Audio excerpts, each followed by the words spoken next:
하나님의 말씀 누가복음 10장 25절부터 37절까지 오늘 보겠습니다. 성경을 다 펴주시기 바랍니다. 누가복음 10장 25절부터 37절까지의 말씀입니다. 다 펴셨으면 잠깐 기도하겠습니다.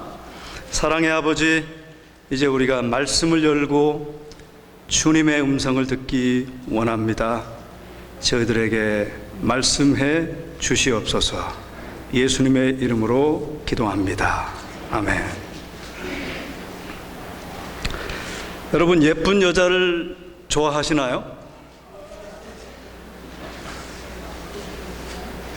착한 여자도 좋아하시나요? 아니면 지혜로운 여자를 좋아하시나요? 어떤 사람이 이렇게 말했어요. 예쁜 여자를 만나면 3년이 행복하고, 착한 여자를 만나면 30년이 행복하고, 지혜로운 여자를 만나면 3대가 행복하다.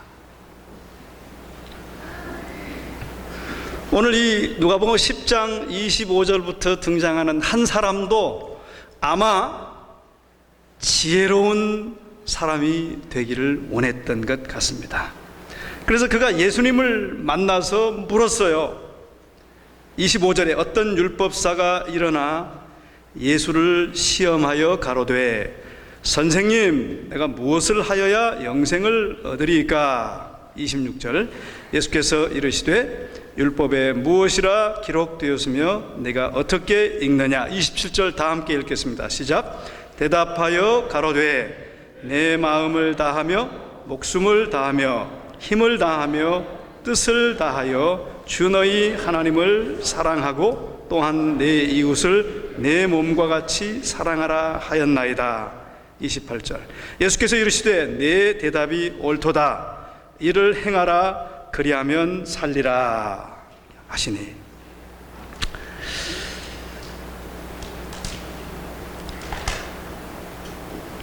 이 바리새인 율법사는 성경의 참 뜻을 알기를 원했습니다. 성경을 늘 연구해 왔고, 이 종교, 참 종교가 무엇이냐는 문제에 대해서 아주 지대한 관심을 가지고 성경을 잘 가르치는 예수님께 물은 거예요. 내가 무엇을 하여야 합니까? 라고 진지하게 물었습니다. 여러분, 우리도 한 번쯤은 좀 진지하게 좀 물어봐야 돼요. 우리 교회 오고 가고 다 좋은데, 예수님, 내가 무엇을 해야 영생을 얻겠습니까? 그러니까 예수님께서 이제 뭐라고 대답했어요? 율법에 무엇이라 기록되었으며 네가 어떻게 읽느냐? 그랬어요. 그랬더니 이 율법사가 대답을 잘 했어요. 내 마음을 다하여 목숨을 다하며 힘을 다하며 뜻을 다하여 주 너희 하나님을 사랑하고 또한 내 이웃을 내 몸과 같이 사랑하라. 예수님께서 답을 딱 맞췄기 때문에 내 대답이 옳도다. 이를 행하라. 그리하면 살리라 했어요. 그래서 이 율법사가 그 얘기를 딱 들으니까 자기 자신이 범법자임을 깨닫게 된 것입니다. 왜냐하면 예수님이 믿기만 하라 그러면 구원받는다 게 아니고, 이를 어떻게 했어요? 행하라 그러면 살리라 그렇게 했어요. 율법사는 율법을 잘 알고 있었고 율법의 교훈도 잘 알고 있었어요. 근데 그걸 잘 실행하지 않은 것입니다. 이제 회개를 해야 되잖아요. 자기가 범법자임을 깨달았으면 회개해야 되는데, 그 다음 말씀 회개한단 말이 있어요, 없어요? 29절에 보면 이 사람이 회개는 안 하고, 그 말씀이 빠져있지만 제가 그걸 넣었습니다. 회개는 안 하고 자기를 옳게 보이려고 예수께 여짜오되 그러면 내 이웃이 누구이오리까? 이 유대인들에게는 항상 큰 고민거리가 있었죠. 저 이방인과 사마리아인들을 개돼지로 여기는데 어떻게 그들도 사랑해야 됩니까? 그들은 개돼지로 여기고 그들을 잘못해서 타치하게 되면 그 다음에 정결 예식을 통해서 다 씻어내야 돼요. 부정한 것을 뱉기 때문에. 안식일에 가서 씻어내고 그래야 깨끗해진다, 그렇게 생각했어요. 그러니까 내 이웃이 누구입니까? 라고 물었습니다. 그럴 때 예수께서 그 이웃이 누구인지를 그 다음 얘기를 통해서 설명해 줍니다. 여러분 다 잘 아시는 얘기예요. 30절, 예수께서 대답하여 가라사대 어떤 사람이 예루살렘에서 여리고로 내려가다가 강도를 만나매 강도들이 그 옷을 벗기고 때려 거반 죽은 것을 버리고 갔더라. 마침 누가 지나갔어요?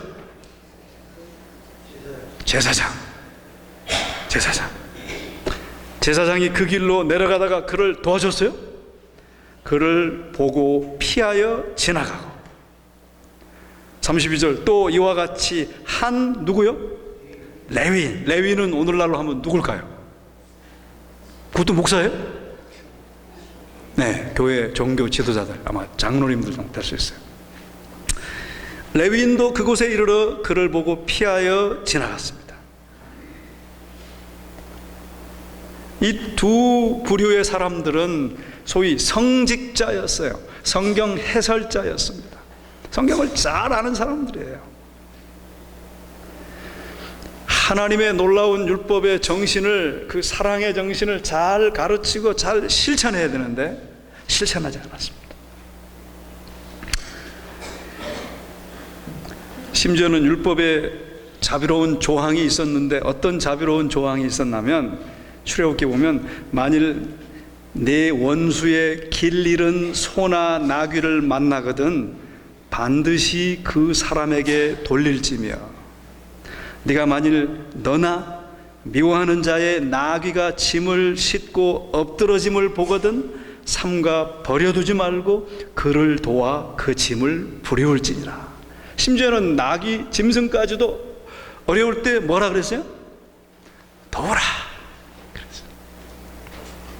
근데 마땅히 이 사람을 도왔어야 되는데, 이 강도 만난 사마리아인의 이야기는 실제로 있었어요. 그리고 지금 예수님의 말을 듣는 청중들 중에 그렇게 지나간 제사장도 있었고 그렇게 지나간 레위인도 그 안에 있었습니다.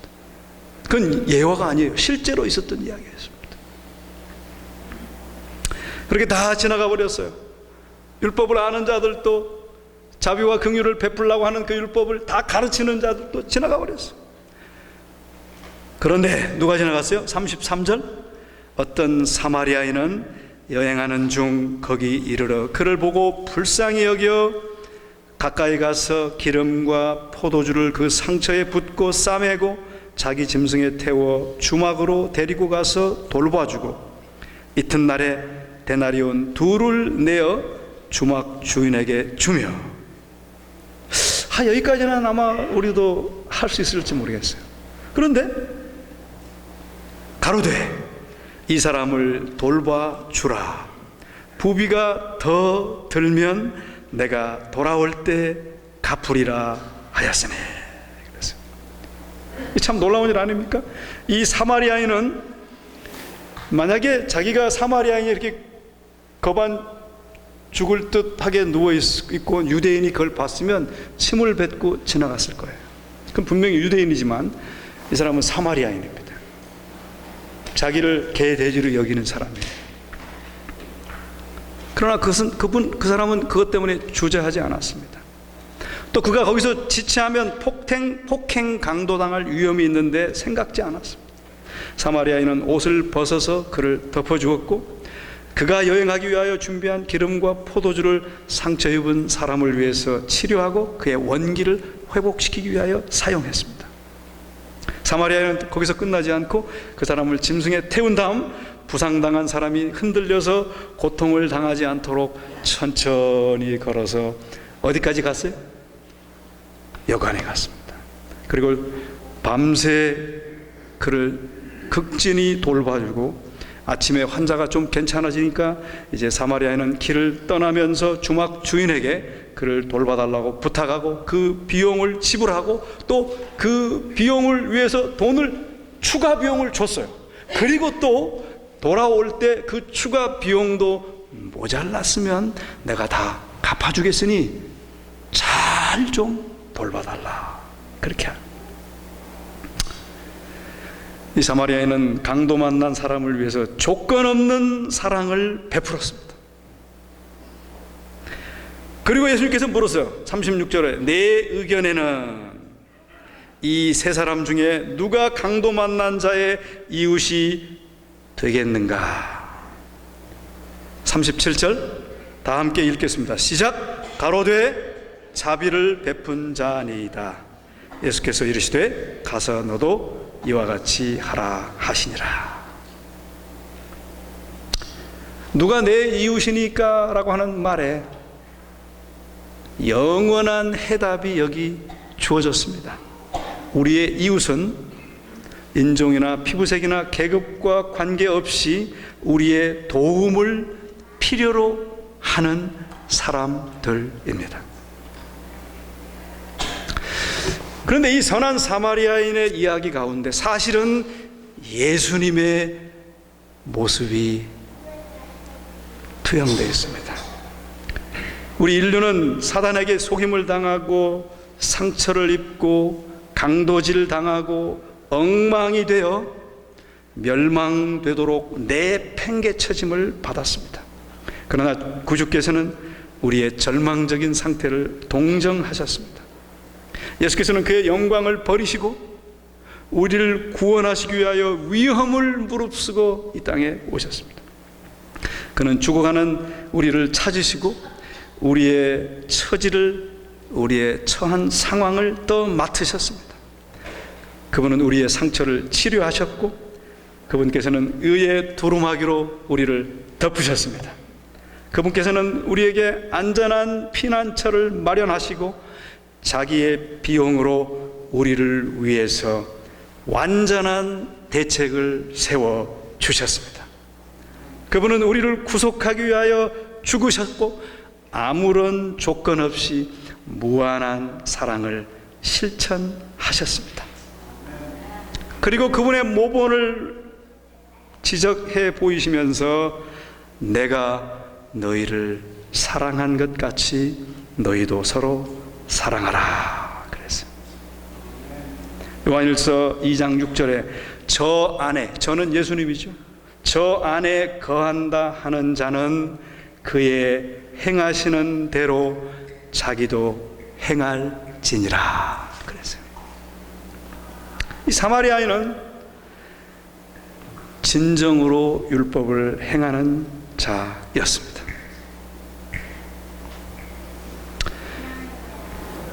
그러나 오늘날 이기심과 또 냉정한 형식주의는 거룩한 사랑의 불길을 거의 꺼버렸고 품성을 향기롭게 하는 은혜를 다 내쫓아 버린 듯 합니다.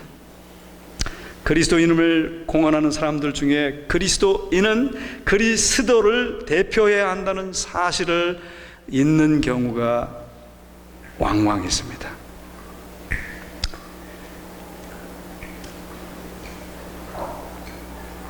여기 이 말씀을 주석하는 영감의 글은 이렇게 말합니다.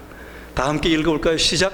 가정 내에서, 이웃 간에, 교회에서, 그리고 우리가 어디에 있든지 남의 유익을 위하여 실제적인 자희생적 사랑의 행함이 없는 한 우리가 무엇을 공언하든지 간에 우리는 그리스도인이 아니라.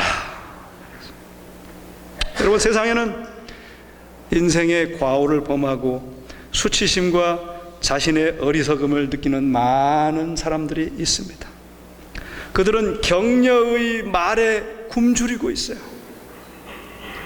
사랑하는 아내들이시여, 여러분들의 남편들은 여러분들의 격려의 말에 굶주리고 있습니다.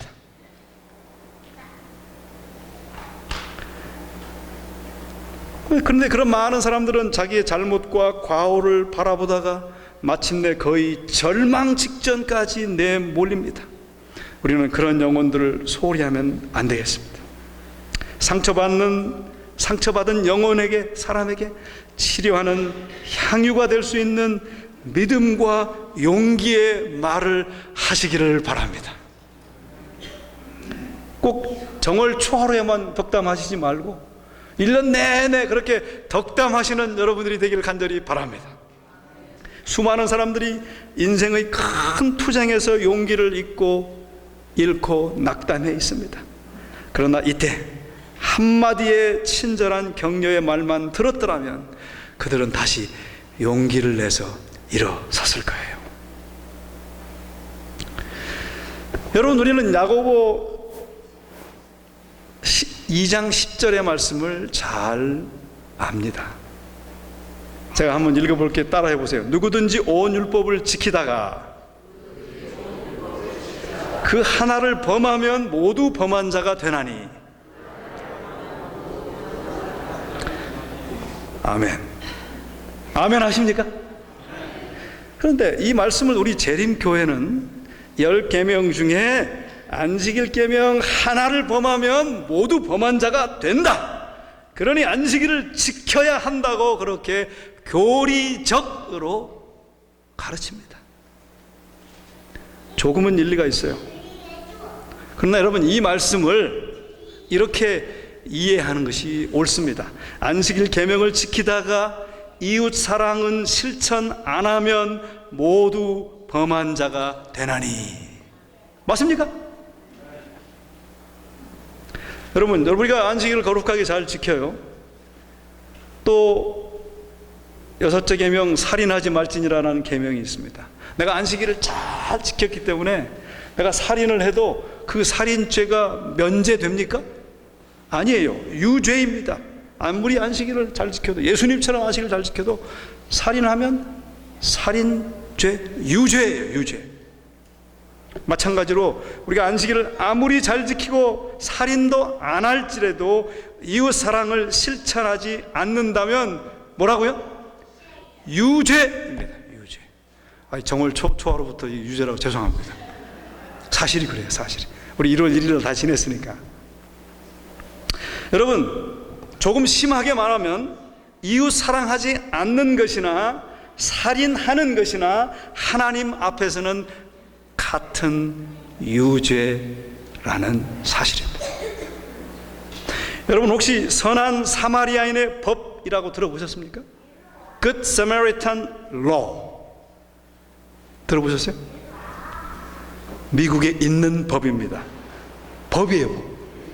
민법인데 선한 사마리아 법은 어떤 게 법인가 하면 위급한 상황에 처해 있는 이웃을 보고서도 그냥 지나친 경우에 구조 거부죄 또는 불구조죄로 걸리게 돼 있어요. 그거 아셨어요, 여러분? 죄를 무겁게 생각하지 않는 이 경향이 이 세상에 팽만합니다.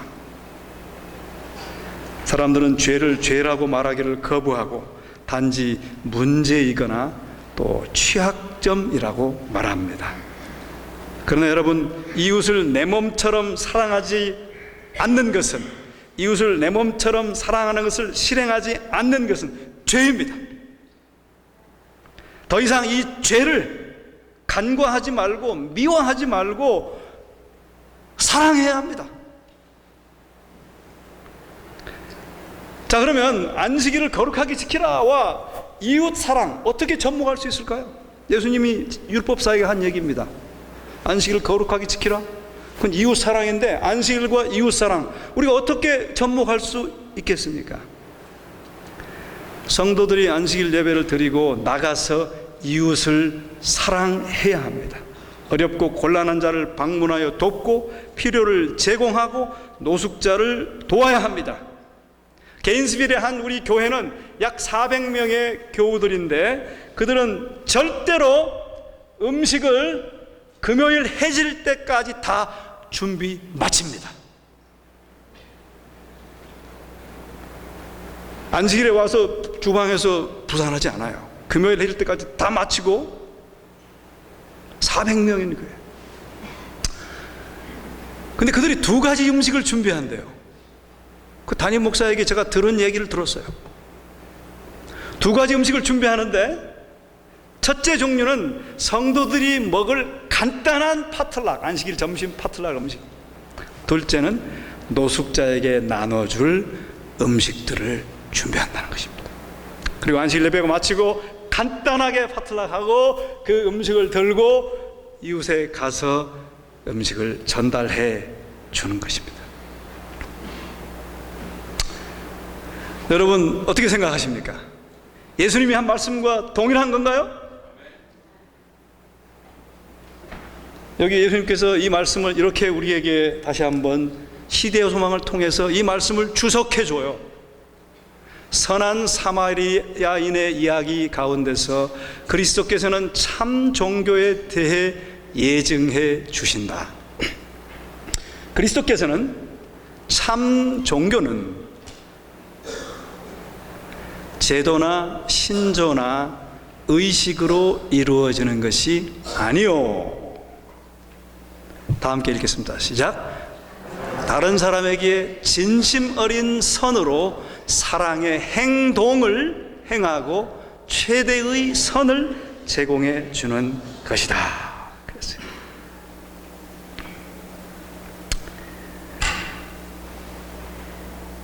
여러분 이 그림을 한번 잘 보시겠습니까? 잘 보이시나요? 이게 바로 우리가 잘 아는 빈센트 반 고흐가 그린 선한 사마리아인 그림입니다. 이 고흐는 개신교 목사의 아버지 밑에서 자랐습니다. 이 그림은 그가 죽기 2개월 전에 그린 작품입니다. 아마도 제 생각에는 그가 생을 마감하기 전에 그가 그리스도의 은혜 가운데 기독교 테두리 가운데 자라왔으면서 생각해 보니까 이게 다 기독교다, 이 하나가 다 기독교다라고 예수님이 말한 것처럼 율법사가 말한 것처럼 생각하면서 이 그림을 그리지 않았나 생각해요. 여기 이 반 고흐는 여러분 잘 아시는 것처럼 아주 특별한 그 그림 기법을 사용했어요. 물감을 두껍게 칠하고 또는 색을 짧은 선으로 나란히 칠하는 독특한 기법을 사용하고 있습니다. 그렇게 사용한 이유는 이 그림을 생동적이게 생생하고 역동적으로 보이게 하기 위해서 그렇게 했다는 것입니다. 그래서 마치 이 그림이 마치 사마리아인의 이 돕는 모습이 바로 지금 내 앞에서 일어나는 사건처럼 그리고 있는 것입니다. 이게 다 기독교의 모든 것이라고 하는 거죠.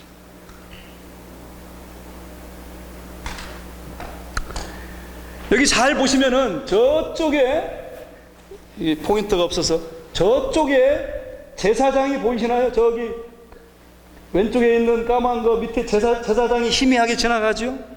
성경을 아무리 많이 알고 박사고 설교를 잘한다 할지라도 참 종교에 관여하지 않는 제사장은 그림에 나타나지도 않는 제사장과 같아요. 그런 종교는 없어요. 그건 거짓 종교예요. 그리고 그 옆에 그 밑에 성경을 읽고 하는 레위인이 보이시나요? 그 밑에? 저 왼쪽 밑에? 여러분이 보실 때 왼쪽 밑에? 그것도 마찬가지입니다. 책을 읽으며 다른 것에 관심이 없는 레위인도 보입니다. 그러나 그것도 전혀 의미가 없는 거라고 하는 것을 이 빈센트 반 고흐는 우리에게 호소하고 있는 것입니다. 또 한 가지 재밌는 그림은 이 그림은 렘브란트가 그렸어요. 렘브란트. 근데 이 렘브란트의 그림이 제목이 뭔지 아세요? 선한 사마리아인과 똥 누는 개라는 제목입니다. 그게 무슨 말인가 하면 여기 그 여관이 있는데 그 여관 앞에 지금 개가 있죠? 개가 자세를 취하고 있죠?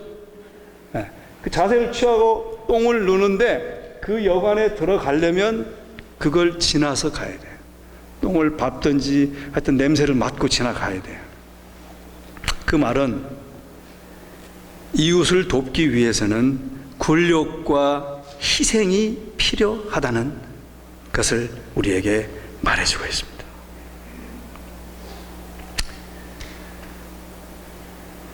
사랑하는 여러분들이시여, 제가 한 여인의 이야기를 들려드리고 오늘 말씀을 요약할까 합니다.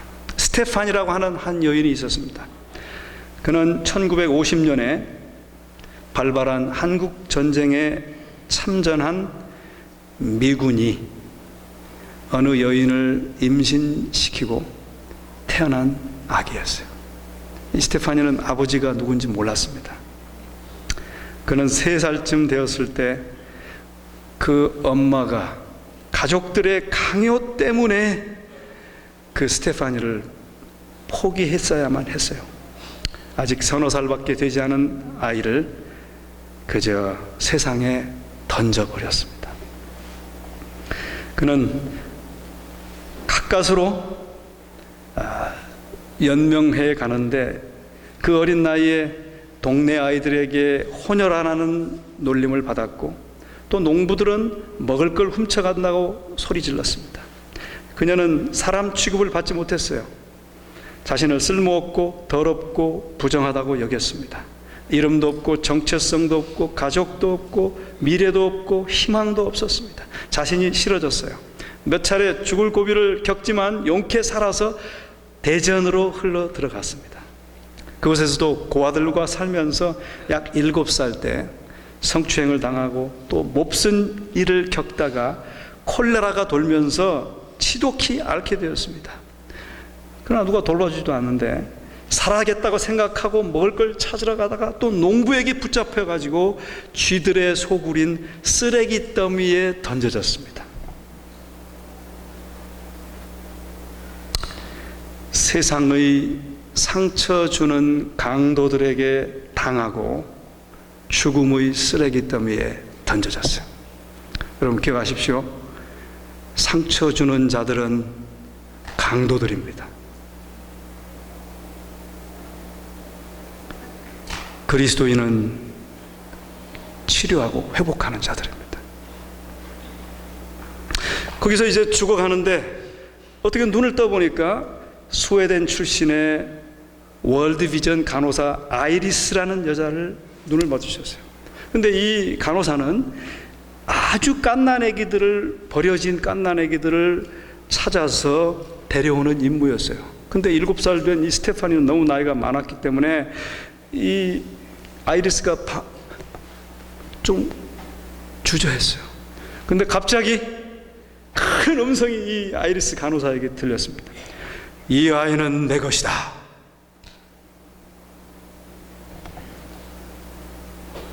그럴 때 아이리스는 그 음성에 굴복해서 스테파니를 데리고 이제 월드비전 고아원으로 데리고 갔습니다.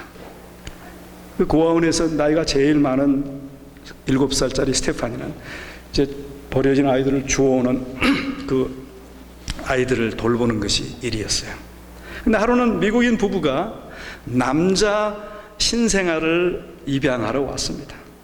아이들 요람이 쭉 놓여 있는데 그 미국인 남자 부부가 왔는데, 남녀 부부가 왔는데 그 남자가 이렇게 탁 와서 한 아이를 들고 자기 아이처럼 들고 안고 볼에 뽀뽀를 할 때 이 스테파니의 마음에는 처음 경험하는 감정이 북받쳤어요. 저렇게 할 수도 있는가? 근데 이 남자가 또 2번째 아이를 안아서 이렇게 보더니, 이제 자기 아이를 데려갈 아이를 고르는 거겠죠. 2번째 아이를 들어서 보더니 또 그 아이도 안고 탁 뽀뽀를 하는 것입니다. 근데 그 남자의 눈에서 눈물이 흐르는 거예요. 그 모습을 보고 이제 스테파니는 그 사랑을 느꼈을 뿐만이 아니고 가슴이 두근거리기 시작했어요. 그 속에서 야, 이 사람은 정말 좋은 사람이구나. 또 3번째 아이에게 똑같이 했어요. 그런데 그걸 가까이 가서 이제 보고 싶어서 스테파니가 이렇게 보는데 이 남자가 곁눈질로 스테파니를 봤어요. 그러니까 깜짝 놀라서 스테파니가 뒤로 뒷걸음질 치니까 이 남자가 아이를 내려놓고 스테파니 쪽으로 다가왔습니다. 그가 이제 그 한 2년, 고아원에 있은 지 한 2년 됐을 때 9살 때 졌는데, 아직도 이 9살 배기 스테파니는 팔꿈치와 무릎에 있는 때가 아무리 씻어도 벗겨지지 않았고, 머리에는 이가 득실거려 온통 허옇게 변했고, 뱃속에 들끓던 회충들은 배가 고프면 목구멍으로 기어 나왔습니다. 눈동자는 초점을 잃어 흐리멍텅했고 실제로 앞이 잘 보이지 않았습니다. 아마 영양실조 때문에 그랬겠죠. 삐쩍 말라서 몸무게가 15kg밖에 되지 않았어요. 온몸에 종기가 났고 얼굴도 상처투성이었습니다.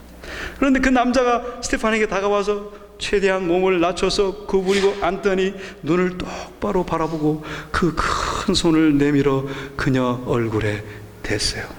그 손이 정말 따뜻하고 푸근하게 느껴졌어요. 스테파니는 처음으로 그런 사랑을 느낀 거예요. 그런데 이 스테파니의 반응은 황당했어요. 한 번도 그런 대접을 받아보지 못했기 때문에 그는 어떻게 반응해야 될지 몰랐어요. 그분의 손을 확 뿌리치고 그분의 눈을 쳐다보며 침을 뱉었어요. 2번씩이나 침을 뱉었어요. 그리고 달아나 옷장에 숨었습니다. 우리의 모습 아닙니까? 우리 주님께서 우리에게 다가올 때 우리의 모습 아니에요? 침을 뱉다니. 은혜가 그녀에게 기회의 문을 활짝 열려고 하는데, 희망과 안정과 미래의 문인데 스테파니는 그 문을 꽝 닫아버리고 만 거예요. 얘기가 여기서 끝날 수도 있지만 그 부부는 포기하지 않고 이튿날 다시 왔습니다. 그리고 스테파니는 원장실로 불려갔어요. 근데 그 미국인 부부가 거기 와 있었습니다. 이제 스테파니는 야, 나는 이제 죽었다, 사정없이 맞겠지, 그렇게 생각하고 있는데 통역관이 이렇게 말했습니다. 우리는 이 아이를 딸로 입양하겠습니다. 남자아이를 데리러 왔는데 그 스테파니의 모습이 너무 불쌍해 보여서 그 딸을 입양하겠다고 선언한 것입니다. 이 스테파니는 입양된다는 것이 무엇인지 몰랐어요. 입양이라는 게 뭔지 몰랐어요. 그냥 그는 그 집에 자기가 식모로 가는가 보다 라고 생각했다는 것입니다. 식모로 가는 걸로 생각하고 갔어요. 갔는데 이야, 그 집에 냉장고, 수세식 변기, 침대, 또 그때 한국에서 부자들만 먹을 수 있던 달걀도 먹을 수 있었습니다. 그 두 사람은 이제 그 두 부부는 그녀를 씻겨주고 약을 먹이고 좋은 잠자리에 뉘어주고 새 옷도 사주었어요. 그런데 이상하게 스테파니가 생각할 때 이상하게 일을 시키지 않는 거예요. 그 부부가 자기가 식모로 왔는데 일을 시키지 않아. 그래서 혼란스러웠어요, 몇 개월 동안. 근데 마을에 나가면 사람들이 이제 그를 공주 취급하는 것입니다. 너 이제 미국 사람이야. 나 미국 사람 아니야, 나 한국 사람이야. 근데 참 이상해. 이 미국 사람들이 일을 안 시켜. 그리고 잘해줘. 그렇게 사람들에게 말했습니다. 근데 그 얘기를 듣던 다른 동네 아이가 너 정말 그거 몰랐냐? 너 그 집의 딸이야. 깜짝 놀랐어요, 스테파니가. 너 그 집의 딸이라고. 정말 그녀는 충격이었습니다. 여러분, 이 이야기가 유명한 목사님의 책에 나오는 이야기입니다. 실제로 있었던 일이에요. 돌아서 막 집으로 달려가면서 이렇게 생각했어요. 내가 이 집의 딸이구나. 그래서 나를 이렇게 대했구나. 나를 때리지도 않고 더 이상 튀기라고 부르지도 않고 내가 이 집의 딸이구나. 그리고 집 안으로 달려간 이 스테파니는 엄마가 의자에 앉아있으니까 엄마, 나는 엄마의 딸이야. 그럴 때 그 엄마가 눈물을 줄줄 흘리면서 그래, 스테파니야, 너는 내 딸이야. 이 책의 기록을 보면 이때의 기분은 무엇라고 표현할 수 없었습니다. 때로 은혜와 사랑은 인간의 언어로 도저히 담아낼 수 없습니다. 진정 양부모는 그녀를 지극히 사랑했습니다. 그리고 그 양부모의 진정한 사랑 때문에 그녀가 예수님을 알아가기 시작했어요. 근데 문제는 이 스테파니의 마음에 너무너무 상처가 많았어요. 성추행 당하고 강간 당하고 너무 상처가 많아서 그 고통을 말하면 너 그렇게 더러운 애니? 쫓아버릴까봐 그 상처 때문에 그 마음은 늘 고통이 있었어요. 17살까지 그랬다고 하는 것입니다. 그러니까 너무 이제 그런 고통 가운데 있었기 때문에 한 번은 그 아버지가 선교사 부부입니다. 미국인 선교사 부부. 그 아버지가 그 스테파니에게 와서 스테파니야, 네 엄마와 내가 한없이 너를 사랑한다는 걸 네가 좀 알았으면 좋겠다. 근데 그 사랑을 네가 받아들이기가 힘든 것 같구나 그랬어요. 그러면서 아버지가 뭐라 그랬냐면 너의 마음을 그분만이 도우실 수 있다. 그러면서 이렇게 말했어요. 예수님은 너를 도와주기 위하여 오신 거야. 강도당한 너를, 내버려진 너를 구하기 위하여 오신 거야. 그분도 혼혈하였어. 깜짝 놀랐어요. 예수님도 혼혈하잖아요. 하나님과 인간 혼혈함.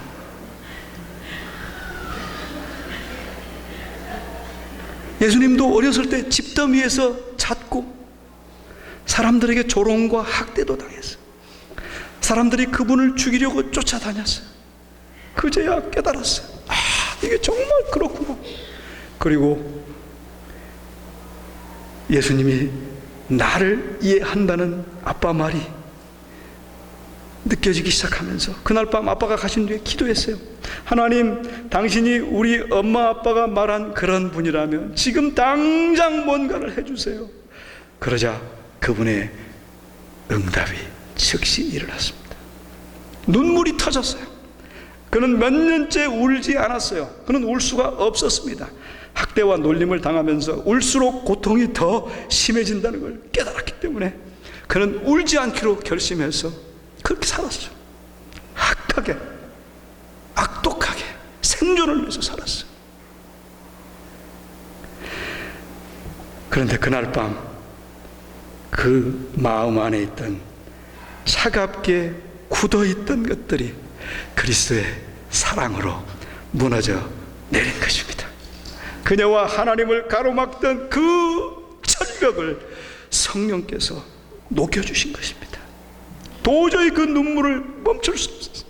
그가 하도 통곡을 하니까 엄마 아빠가 방으로 달려왔어요. 그리고 그 부모들은 무슨 일이 있었는지 알게 되었어요.